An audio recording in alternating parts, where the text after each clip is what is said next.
I think it's mostly about interconnection. I think that simply helping people who have expertise in these different domains to come together and exchange understanding and ideas is probably the biggest challenge. So I like the news about cyber innovation centres. As you know, I'm involved in Cyber London. That's all about just getting people together in one place and enabling them to really have that interaction, because everybody knows parts of the jigsaw, and if they can exchange those thoughts and ideas, they can help each other to understand and fill in the other pieces. There is so much going on. I see all the time great technology companies. We've got lots of examples of wonderful academic programs happening. It doesn't matter that we don't all talk and don't do things quite efficiently, and that investors need more information, and that the academics don't all want to be commercial. None of that really matters, because that goes on in every industry. But to be more effective, we need to agree that is what we are aiming for this. And the big personalities can come in at that point and say that is what we should be aiming for, and that's okay. At least there is an objective, and it can be refined over time.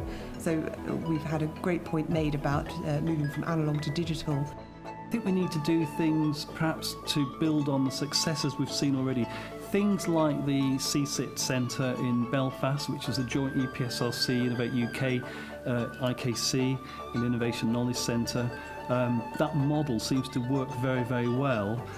We've also, in the cybersecurity space, together with GCHQ and CPNI, created a number of research institutes. There's 3 of those out there at the moment. Those centres that seem to have a critical mass size seem to have actually influenced not just the agenda, but also the university's strategic thinking behind them.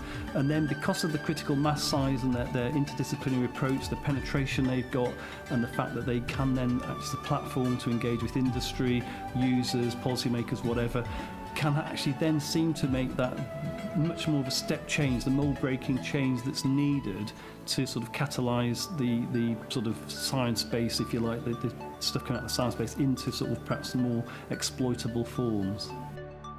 Raise awareness.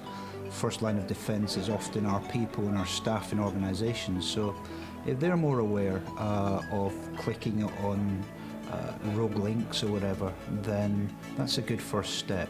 We spend a lot of money on technology, but if assuming I was a bad guy, wanted to infiltrate an organisation, if I could do that by compromising somebody internally, I could quite easily obfuscate some of the spend that organisations have made. So I think this raising awareness of, if you like, the cyber kill chain, as we call it in the industry, and a recognition that the whole aspect of social engineering is quite often utilised at the front end of some of the major big hacks and compromises we've seen. So short answer is raise awareness.